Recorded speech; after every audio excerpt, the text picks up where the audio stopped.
Camila, por favor, ao lidar com dados, não? Como é que fica o papel da imprensa com esse dado que corre o espírito de todo mundo hoje, que se chama corrupção? Pois é, então, hoje eu vim falar aqui um pouquinho sobre o papel da imprensa nessa guerra contra a corrupção.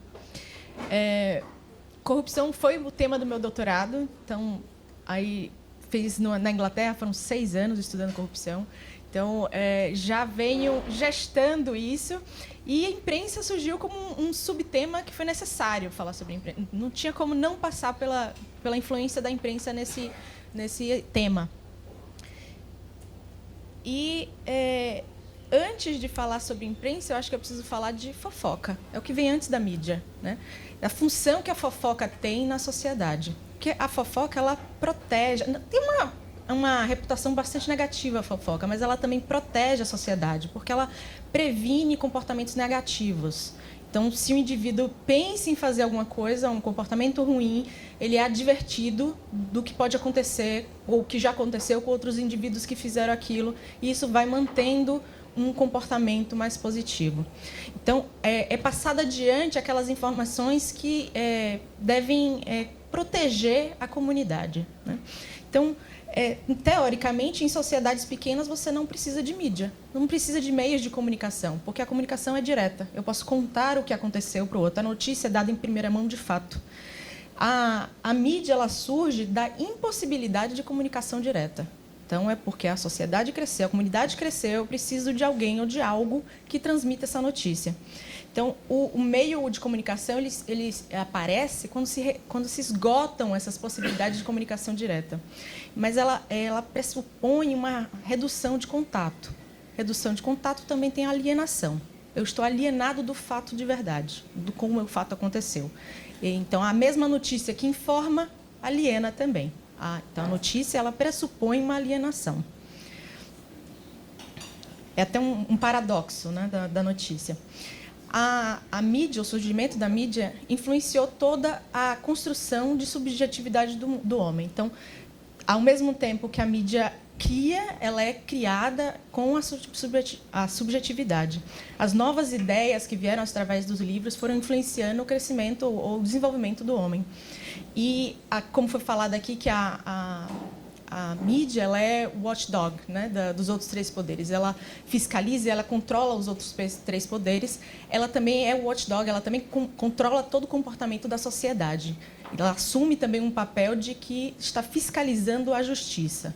No momento que ela assume esse papel, ela também desautoriza a justiça, porque ela está dizendo que a justiça está falida.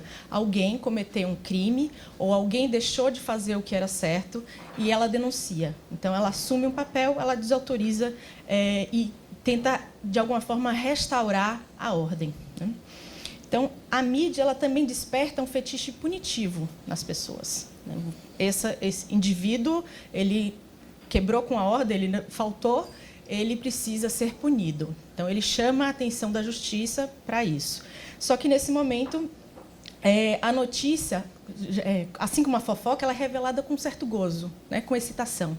Há uma pesquisa sobre fofoca que diz que, no momento, isso foi observado em laboratório, com simulações, em que no momento em que você vê algo acontecendo de errado, o seu coração acelera. Se você conta isso a alguém, o seu coração desacelera, né? Então, a notícia sempre vem com esse gozo, com essa excitação. Vamos passar agora para a corrupção. E vou juntar depois tudo, né? Corrupção, ela tem, na etimologia da palavra, ela tem que você pensa em junto, tem 2 elementos presentes, como em coordenação, cooperação. E aqui eu vou precisar da ajuda dos universitários. Rumpere ou rumpere? Que tem, não sei a pronúncia. Rumpere, talvez. Rumpere, pronto. A ideia de ruptura que está presente na corrupção, né? Então, o significado por detrás da palavra é que há a fragmentação, a decadência, a quebra, né? Há uma putrefação. Então, você pode falar de fragmentação tanto do que é físico, né, como a fragmentação de um arquivo. Você pode falar também da putrefação ou decadência de corpos, como algo que se apodrece, né? Você pode falar de corpos políticos também, por exemplo. Quando a gente fala que tem 2 elementos, a gente vai falar de uma parceria degenerativa. Não existe corrupção que acontece com um indivíduo. Um indivíduo não comete uma corrupção, ele precisa sempre de um parceiro, né? Tem sempre alguém que sofre nesse processo, é a sociedade. Então, mesmo que 2 cometam um erro, cometam uma corrupção, você só considera assim se houver um dano à sociedade. O símbolo que mais aparece, você vai encontrar isso em diversas revistas, em diversas figuras falando de corrupção, são as maçãs podres, né? Que remetem diretamente à maçã de Adão e Eva mesmo, então, da corrupção que aconteceu na saída do paraíso. Eles foram tentados, morderam a maçã e foram expulsos. A tentação está presente no tema da corrupção. Então, o processo que a palavra descreve é de decadência ética e moral. É nesse processo que a gente vai focar aqui. E o efeito, isso aqui que é super importante, é de ruptura da teia social. Quer dizer isso? Significa que todos nós estamos conectados de alguma maneira numa sociedade. Há um laço que nos vincula e esse laço é de confiança. Então, confiança é fiar com. Eu fiei e vou me ligando ao longo da vida, eu tenho uma função na sociedade e cada um cumpre seu papel. Há uma relação direta entre confiança e corrupção. Países que têm um nível mais elevado de confiança entre as pessoas têm menos corrupção. Então, é uma relação que é direta, mas é inversamente proporcional. Então, no momento que o indivíduo comete uma corrupção, ele está quebrando a confiança entre as pessoas, né? O que é corrupção? Qual é a definição mais utilizada no mundo? Hoje, a gente fala que corrupção é o mau uso do poder confiado para fins privados. Essa definição se mistura, aparece com o mau uso do poder público, mas não é necessariamente entre servidores, né? Entre políticos, mas existe também corrupção privada. Aqui no Brasil não é crime, mas, de maneira geral, a gente vai falar que é um mau uso de poder confiado para fins privados. Queria chamar a atenção para uma guerra que está acontecendo contra a corrupção, que vem acontecendo já desde a década de 70, mais ou menos, vamos falar assim, essa guerra recente contra a corrupção, que começou disse que se começou com o escândalo do Watergate, né?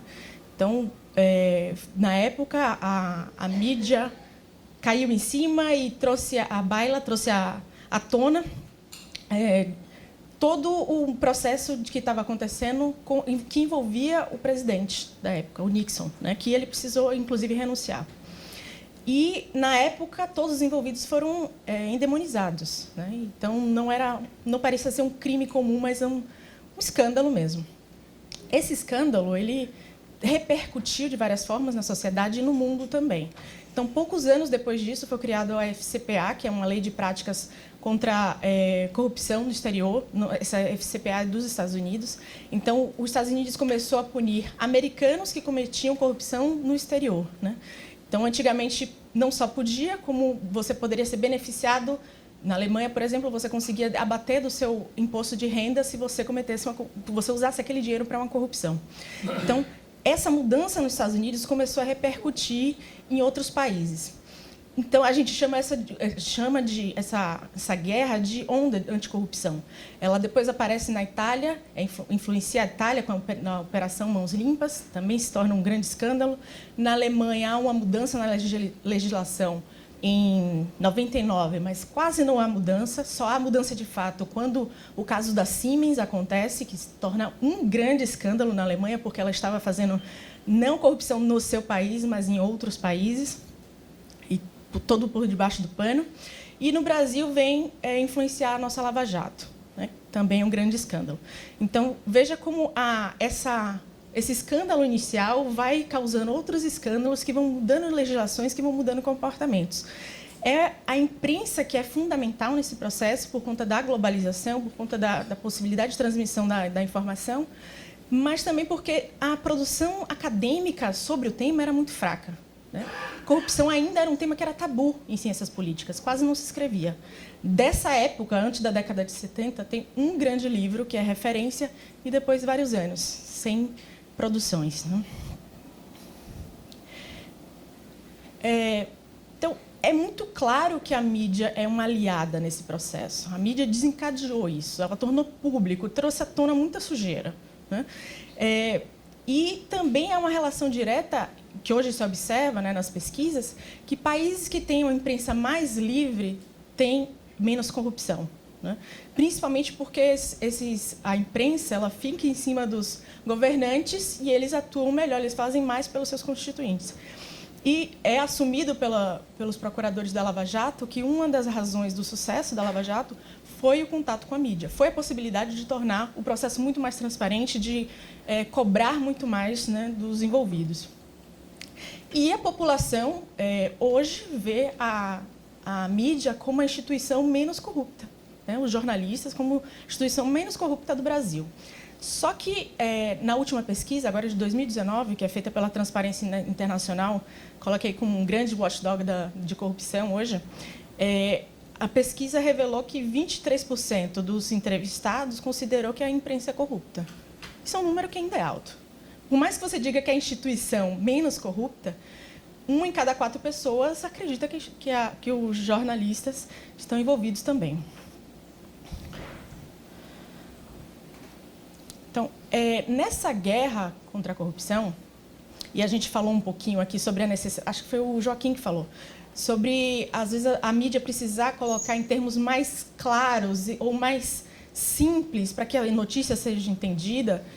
Houve uma separação ou uma definição de 2 lados na guerra, que era dos heróis da justiça, ou heróis que buscavam a democracia e lutavam contra a corrupção, e os vilões corruptos, né? É uma divisão binária, uma divisão maniqueísta entre bem e mal, mas que isso era acessível pelas pessoas, né?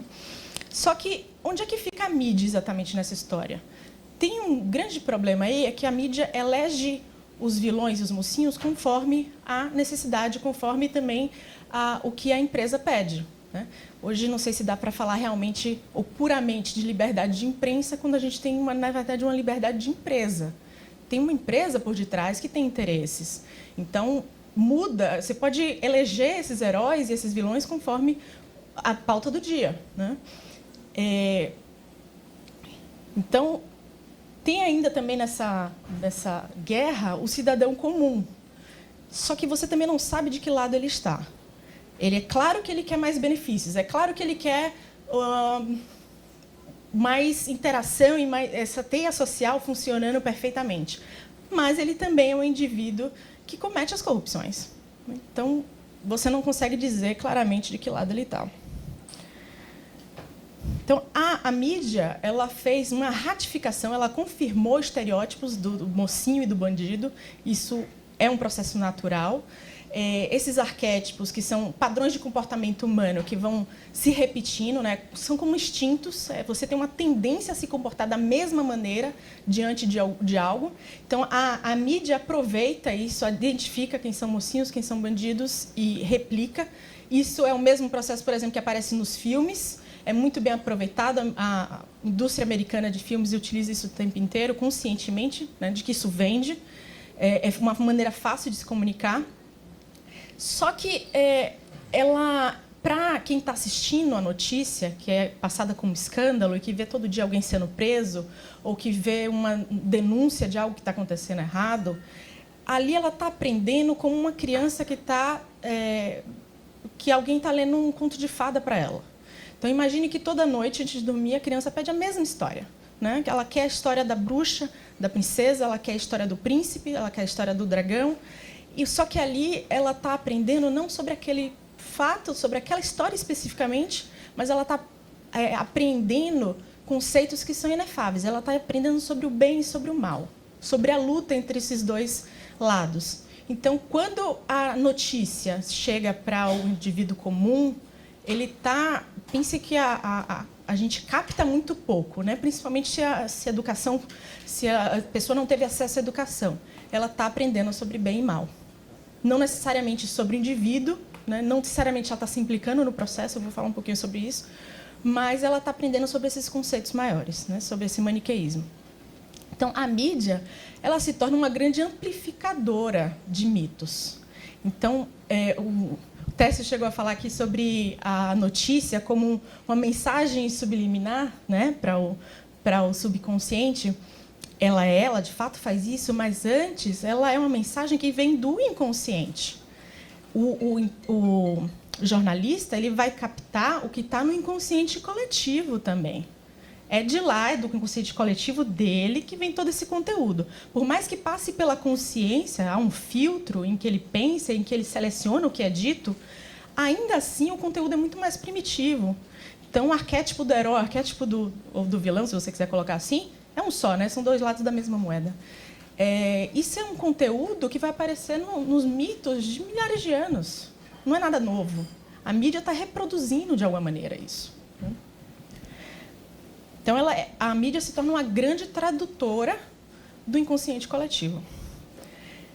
Então, o que é esse arquétipo do herói que eu estou falando tanto? O tema do herói é um tema que repete, é um comportamento que é baseado na superação de obstáculos, na superação e alcance de metas, né?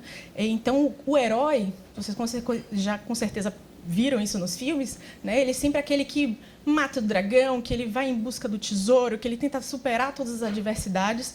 Ele sempre representa a esperança das pessoas de que tudo vai dar certo, né? E que vai haver justiça. E que eles estão sempre também preparados para fazer sacrifícios pessoais. O indivíduo, o herói, ele coloca a sociedade, a comunidade, acima de tudo, né? Os desejos pessoais ficam reprimidos. Isso é exatamente o contrário do que os vilões fazem. E, se vocês pensarem, é o contrário de corrupção também. O que é corrupção? É colocar os interesses individuais acima de toda a sociedade. Então, você se acha importante o suficiente para pensar que o dinheiro que você tira da merenda das criancinhas, você merece mais.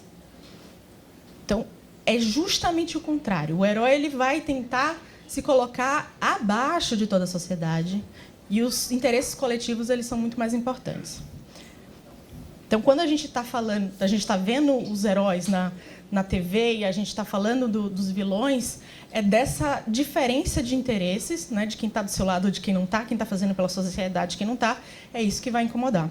Então, os vilões eles estão, em primeiro lugar, ou é por isso que a gente fala deles, eles estão quebrando com essa teia social. É essa a ruptura deles. Não é só a mídia que faz essa seleção e para dizer quem são os mocinhos e quem são os bandidos, mas é a Transparência Internacional, que eu falei que hoje é que realmente que está discutindo o tema da corrupção, que é referência nesse tema hoje no mundo. Eles premiam indivíduos que eles consideram heróis da corrupção. Então, eles descrevem no site deles o que eles acreditam que um herói anticorrupção deve ter. Vou ler para vocês que vale a pena. Um herói anticorrupção deve ter paixão, coragem, paciência, compromisso, integridade, resiliência, perseverança e resistência.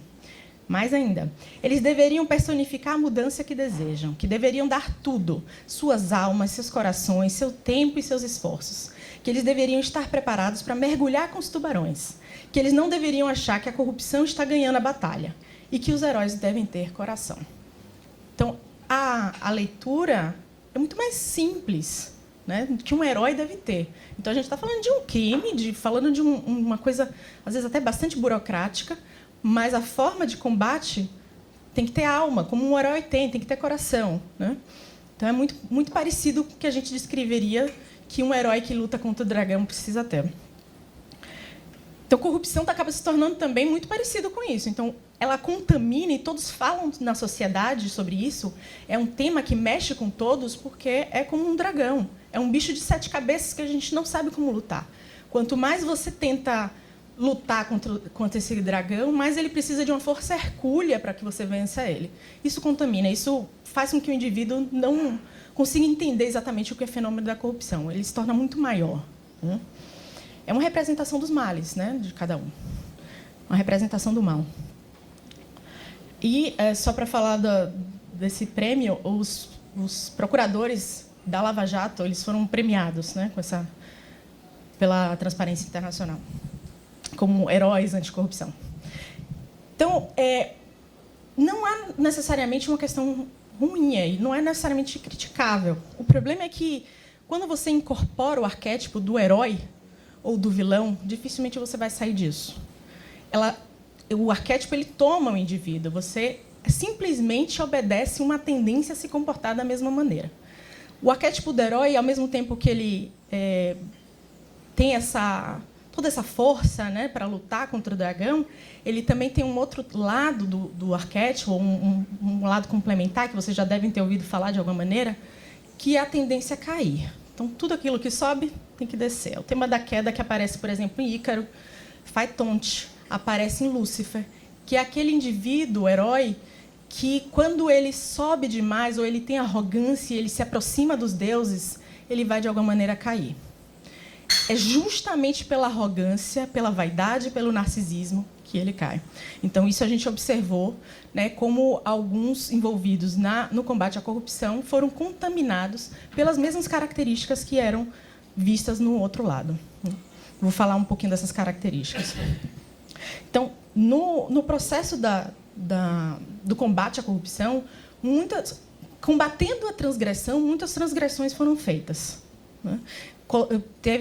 Tiveram momentos em que os indivíduos envolvidos, no lado dos heróis, vamos dizer assim, tiveram comportamentos criticáveis, muito semelhantes ao outro lado. E aí, foi falado aqui também, quem vigia os vigilantes? Né? Lembrando que quem está do outro lado dos vilões, um dia, talvez, e provavelmente, também se considera um mocinho. Muitos indivíduos que hoje são políticos cometendo grandes corrupções foram um dia jovens que entraram nas ciências políticas ou buscaram a vida pública para fazer pela sociedade. Então, eles passam por esse mesmo processo, né? Por isso que são dois lados da mesma moeda. Então, quando o indivíduo que assume um papel de justiça e ele se corrompe de alguma maneira, mesmo que não aceite um dinheiro, uma propina, mas corrupção nesse sentido mais amplo, ele vai matar o símbolo da justiça, né? Perde o conteúdo, perde o significado do que é ser justo, do que é justiça, e isso afeta toda a sociedade. Isso afeta todas as relações entre os indivíduos dessa teia social. Gosto muito da frase de Bertolt Brecht, que diz: infeliz a nação que precisa de heróis. Os heróis são, em verdade, os cidadãos que enxergam. Para fazer a minha pesquisa, a minha intenção inicial, e quando você começa a pesquisa você acha que vai mudar o mundo, né? Minha intenção era entrevistar indivíduos corruptos. Não dava. Não dá. Porque ninguém assume que é corrupto, né? Nunca está em mim, sempre está no outro. E aí eu tive que mudar a minha forma de pesquisar, porque em psicologia normalmente a gente faz isso, para saber como que o indivíduo se sente, por que ele fez aquilo, como é estar no lugar desse indivíduo, né? A gente sempre tenta empatizar, ou empatos, você adoecer junto, só que não tinha como, né? Então eu pensei assim, eu vou pesquisar por detrás, né? Então eu precisei entrevistar off the record. Então, falando sobre, às vezes com políticos, mas só que falando sobre o tema geral. Então, o que você acha que é corrupção? Por que você acha que existe corrupção no Brasil? Mas não falando, você já cometeu alguma corrupção? Não dava, ninguém aceitava, né? Na verdade, quando, numa conversa com um político, se a palavra corrupção vinha à tona, eles mudavam a feição completamente na mesma hora. Falar sobre Caixa 2, ok. Sim, Caixa 2 não, faz parte da política. Não, corrupção não. Corrupção não é comigo. Aí eu perguntava assim, você não tem alguém que você conhece, assim, que já se envolveu, que você poderia me indicar, né? O nome não vai sair na pesquisa, não se preocupe. Não. Mas Caixa 2 pode? Peraí. Né? Porque Caixa 2 é moralmente aceito. Corrupção não. Então, eu fui tentando de outras formas, entrevistei também gente envolvida com a Lava Jato do lado dos mocinhos, também tive acesso a pesquisas que simularam jogos para observar corrupção em estudantes, isso feito por outros acadêmicos, e também fui pegando o que estava na mídia, declarações de indivíduos que haviam sido presos já ou condenados por corrupção e que, de alguma maneira, confessavam. Foram poucos esses. Assim, eu tive que pegar em pesquisa, eu procurei em português, em inglês e em alemão, cheguei a olhar em italiano também, mesmo sem falar, jogava lá as palavras na internet, mas foram poucas. Eu tenho uma seleção que eu fui coletando nesses 6 anos de indivíduos que se confessavam corruptos. Eu fiz uma lista na minha tese que tem 20 características de personalidades que são atribuídas a esses indivíduos. Não vou conseguir falar de todas aqui. Eu vou falar de 3 só, que eu acho que são mais importantes, porque eu acho que elas estão diretamente relacionadas também à imprensa, né? Primeiro é o narcisismo, né? São pessoas que são, esses indivíduos que são considerados corruptos, eles são considerados também como pessoas que têm muito orgulho, muito egoísmo, né? Se colocam acima da sociedade, têm um sentimento de grandiosidade muito grande. Grandiosidade grande é ótimo. Grandiosidade elevada. Então, esses indivíduos se colocam realmente acima da sociedade. Há uma outra característica também, que é o maquiavelismo. Então, em geral, que é caracterizado por uma manipulação, exploração de outras pessoas, ausência de moralidade, insensibilidade emocional e um nível elevado de interesse próprio. São parecidos. E uma terceira, que é a psicopatia, né? Que é um comportamento antissocial, que é caracterizado por impulsividade, egoísmo, traços insensíveis e sem emoção e falta de remorso. Então, essas características aparecem no indivíduo que comete corrupções mais graves. Não está necessariamente no indivíduo da corrupção do dia a dia, mas em casos que a gente observa realmente um distanciamento do indivíduo, da vítima, inclusive. O maquiavelismo a gente vê muito naquela ideia do rouba mais faz, porque você está pensando no fim, não necessariamente no meio. A psicopatia, por mais que você não vai dizer que os indivíduos corruptos são psicopatas, mas muitos psicopatas são corruptos. Há uma pesquisa que correlaciona as duas coisas, entendendo que quanto maior o score para psicopatia, existe teste para isso, maior a tolerância para atividades corruptas. O que diferencia o indivíduo psicopata corrupto de um psicopata que comete um crime que mata alguém é a ausência de violência física. Entretanto, o indivíduo que comete grandes corrupções, ele está cometendo violências à sociedade, então ele não pega uma arma para matar, mas ele pode causar uma morte, porque corrupção, sim, mata. Há uma relação direta entre as duas coisas. Foi comprovada, por exemplo, pela FGV, no caso das ambulâncias, o escândalo das sanguessugas, eu não sei se vocês lembram, mas o dinheiro que seria colocado para comprar novas ambulâncias foi desviado e houve um aumento de mortes naquela região. Então, foi uma relação mais direta. Então, todas essas características que eu fui falando, essas 3 juntas, elas são chamadas de tríade sombria da personalidade, né? Você vai ver nos principais crimes, os crimes que realmente chamam a atenção. Essas características, elas vendem notícia. Não só vendem notícia, como elas estão presentes nos filmes, elas estão presentes nos seriados. Hoje você pode acessar os principais crimes da humanidade no Netflix. Ted Bundy, não sei se alguém assistiu, estão lá, as características do psicopata, tem tudo isso que eu falei. Tem aquele seriado, não vou lembrar o nome agora, mas sobre corrupção nos Estados Unidos, com o Kevin Spacey, muito bom, por sinal. House of Cards, obrigada. E que aparece tudo isso, né? Isso vende, as pessoas se interessam, elas querem saber mais, né? Elas querem entender por que algumas pessoas não se importam com essa teia social, porque elas não entendem a necessidade de manter isso e porque elas têm a audácia de transgredir. Então, o que nós projetamos nesses indivíduos? Nós somos bons e justos. Eles são corruptos. E o indivíduo que comete a corrupção também não se vê como corrupto. Então, tem uma grande dicotomia em que, então, se eu sou bom e justo, eu não cometo corrupção, então quem é que comete? A mídia, ela personalizou os indivíduos que cometeram as grandes corrupções. Isso acontece em outros países, mas em bem menor grau. Aqui a gente sabe o nome de quem julga, o nome de quem é julgado também, só que o indivíduo que assiste esse escândalo, assiste a notícia, ele não necessariamente se implica. Então, aquela grande função da mídia, que é levar informação, que é noticiar, que é falar sobre o que acontece, ela também, como lembra que eu falei, ela também aliena. O indivíduo não se implica. Não fui eu. Quem fez foi fulaninho, tem nome e sobrenome de quem fez. Mas não há uma responsabilização.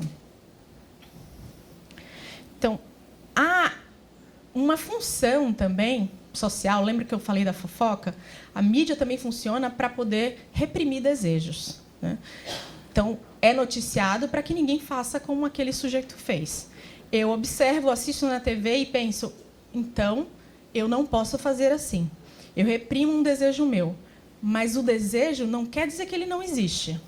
Então, aquele indivíduo fez, ele conseguiu obedecer ao desejo dele e ele não foi parado pelo altruísmo, pela ligação com o outro, pela empatia. A falta de empatia dele fez com que ele simplesmente obedecesse seus desejos. O indivíduo que assiste, ele também, quando observa, ele entra nesse processo de repressão de desejos. Eu não posso fazer. Tem uma função que é cale-se, né? Obedeça à sociedade. Então, você ou obedece à lei ou obedece aos seus desejos. Se você obedecer ao desejo, você é punido. Então, o indivíduo também goza com a punição do outro. Se eu não posso gozar, você não vai gozar.